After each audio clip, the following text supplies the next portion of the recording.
नमस्कार, मैं अरविंद आदित्य आज मिताहार के बारे में बात करूंगा। योगी को किस प्रकार का भोजन करना चाहिए? हठ योग प्रदीपिका के अनुसार ब्रह्मचारी मिताहारी त्यागी योगपरायणः अब्दादूर्ध्वं भवेत सिद्धो नात्र कार्या विचारणा।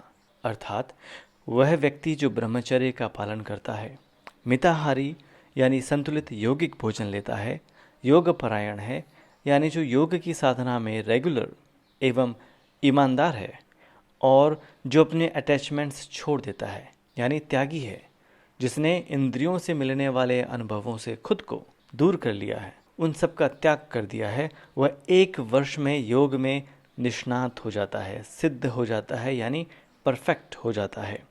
दूसरे शब्दों में कहें तो उसका योग स्थिर हो जाता है। इसके बाद मिताहार के बारे में बताते हैं। सुस्निग्धं मधुर आहारः चतुर्थांश विवर्जितः भुज्यते शिव संप्रीत्यै मिताहारः सा उच्यते। यानी mitahara is defined as agreeable and sweet food. Agreeable मतलब ऐसा जो मन को पसंद हो। मधुर का अर्थ है ताज़े और स्वादिष्ट भोजन से।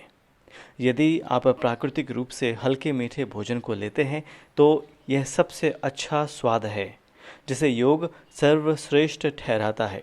जैसे पके मीठे फल, खजूर, केला इत्यादि, गुड़, शहद, दूध में भी हल्की मिठास होती है, वह भी अच्छा है।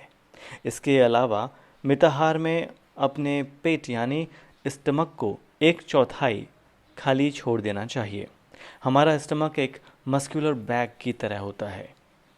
यह खाली रहते समय लगभग मुट्ठी के आकार का हो जाता है। भोजन लेने के बाद यह थोड़ा फैल जाता है, थोड़ा एक्सपेंड हो जाता है, स्ट्रेच हो जाता है। यह बहुत ज़रूरी होता है कि आप अपने पेट में थोड़ी खाली जगह छोड़ दें। खाना भरपेट ना खाएं, बल्कि उसमें थोड़ी सी जगह, थोड़ा स्थान हवा के लिए भी छोड़ दें। इससे पाचन में आसानी होती है। स्टमक में चर्निंग मूवमेंट होता है। स्टमक एक मस्कुलर सैक होता है, तो वो मसल्स का मूवमेंट होता है जिसे हम चर्निंग मूवमेंट कहते हैं, जिससे भोजन के साथ स्टमक जूस ठीक से मिल जाता है। इसके अलावा भोजन का फिजिकल ब्रेकडाउन भी होता है। बहुत सारा फिजिकल ब्रेकडाउन तो मैक्सिमम चबाते वक्त हो जाता है। जब हम कोई भोजन लेते हैं, उसका इंटेक करते हैं और उसको च्यू करते हैं, तो फिजिकल ब्रेकडाउन वहीं से शुरू हो जाता है और कुछ हमारे स्टमक में होता है। इसलिए हमें थोड़ी खाली जगह छोड़ देनी चाहिए। इसका एक और कारण यह है कि अगर पेट को पूरा भर लेंगे तो प्राणायाम करने में बाधा पहुंचेगी, डाइजेशन लेट होगा, इसलिए भी हमें खाली छोड़ देना चाहिए। इन बातों का ध्यान रखते हुए अपने अंदर बैठे हुए ईश्वर को समर्पित करते हुए भोजन ग्रहण करना चाहिए। अर्थ यह हुआ कि भोजन लेते समय स्वाद का आनंद तो लेना चाहिए, लेकिन मात्र आनंद के लिए भोजन ना हो, अपितु स्वस्थ रहने के लिए भोजन हो। योग में कुछ भोजन, कुछ फूड मना होते हैं, उचित नहीं माने जाते। ये इनमें से कुछ हैं, जैसे कड़वा स्वाद, खट्टा, तीखा, सॉल्टी, अधिक गर्म, कुछ हरी पत्तेदार सब्जियां, ज़्यादा ऑयली फूड, सिजमी यानी तिल, मस्टर्ड यानी सरसों, अल्कोहल, मांस, दही, छाछ, कुल्थी की दाल, बेर, हींग, लहसुन, इन सब चीज़ों को नहीं लेना चाहिए। इसके अलावा उस तरह की अनहेल्दी डाइट भी नहीं लेना चाहिए जहाँ खाने को दोबारा गर्म किया गया हो। एक बार खाना आपने पकाया, गर्म हुआ, उसके बाद वह ठंडा हो गया और आपने फिर से उसको रीहीट किया। ये जो रीहीटेड फूड है, इट्स नॉट गुड। रिसर्च में भी पाया गया है कि एक बार कुक करने के बाद फूड को दोबारा से रीहीट यानी दोबारा गर्म नहीं करना चाहिए। इसके 2 कारण हैं। खाने के न्यूट्रिएंट्स कम हो जाते हैं, सबसे पहला नष्ट हो जाते हैं, दोबारा हीट करने से वो ब्रेक डाउन हो जाते हैं। दूसरा रीज़न है, खाने में फ्री रेडिकल्स और टॉक्सिक सब्सटेंस की मात्रा बढ़ जाती है, विच इज़ नॉट गुड। बासी भोजन जो रूखा सूखा हो, जो फ्रेश ना हो या जिसमें नेचुरल ऑयल या मॉइस्चर ना हो, शुड बी अवॉइडेड।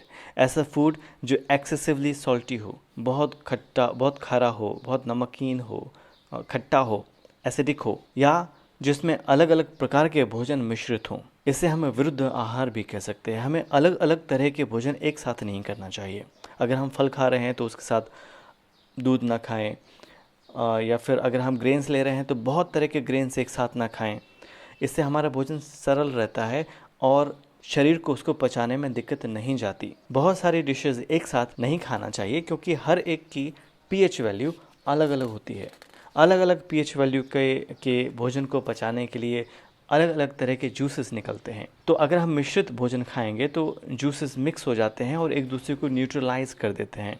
इससे बॉडी का जो पाचन शक्ति है वो एक तरह से बेअसर हो जाती है। अब योगी के लिए सबसे कंडक्टिव फूड की बात करते हैं। इसमें शामिल है अच्छे किस्म के अनाज जैसे गेहूँ, जौ, चावल। इसके अलावा दूध, घी, गुड़, शहद, सूखी अदरक यानी सोंठ, परवल जिसको पटोल भी कहते हैं, 5 प्रकार की हरी सब्जियां। ये 5 विशिष्ट प्रकार की हरी सब्जियां हैं जो कंडक्टिव होती हैं। मूंग दाल और साफ़ पानी। मूंग दाल, इसके अलावा कुछ और भी हल्की दालें आप ले सकते हैं। ऐसा ज़रूरी नहीं है कि यही खाना है, आप अपनी पसंद के अनुसार कंडक्टिव फूड चुन सकते हैं।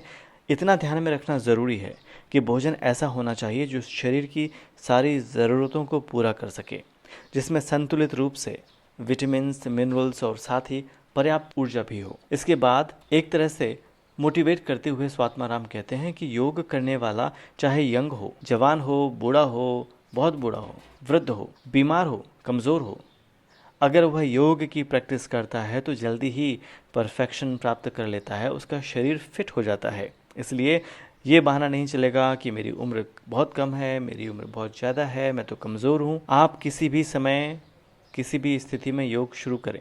एक बार बीमारी ठीक हो जाए आपकी, अगर बीमारी आपकी योग में बाधा बनती है तो पहले उसका ट्रीटमेंट करवाएं। उसके बाद अगर आपको लगता है कि आप कुछ मूवमेंट कर सकते हैं, आपको योग शुरू करना चाहिए बिना किसी बहाने के। एंड यू विल सी, आप बहुत जल्दी अपने आप को बहुत बेहतर देखेंगे, बहुत बेहतर महसूस करेंगे, फिट हो जाएंगे। यानी कि शरीर की दुर्बलता या उम्र के कारण जो भी रुकावटें आती हैं वे सब दूर हो जाती हैं। और ये जो परफेक्शन होता है शरीर का, मन का जो ऑप्टिमल स्टेटस अचीव होता है, वह केवल और केवल प्रैक्टिस से होता है। शास्त्रों के अध्ययन से ज्ञान तो मिलता है, लेकिन योग का लाभ प्रैक्टिस से ही मिलता है। इसलिए अभ्यास निरंतर करते रहना चाहिए। योगियों की तरह दिखने से, खास तरह के कपड़े पहनने से या योग की बातें करने मात्र से इसमें सफलता नहीं मिलती। योग पुरुषार्थ का मार्ग है। यहाँ अभ्यास से ही सिद्धि यानी अकम्पलिशमेंट मिलता है। So that was about mitahar यानी appropriate diet according to yoga. आपको मेरा ये वीडियो कैसा लगा प्लीज़ ज़रूर कमेंट करके बताएं, और अगर आपका कोई प्रश्न हो, कोई सवाल हो तो बेझिझक पूछ सकते हैं। धन्यवाद।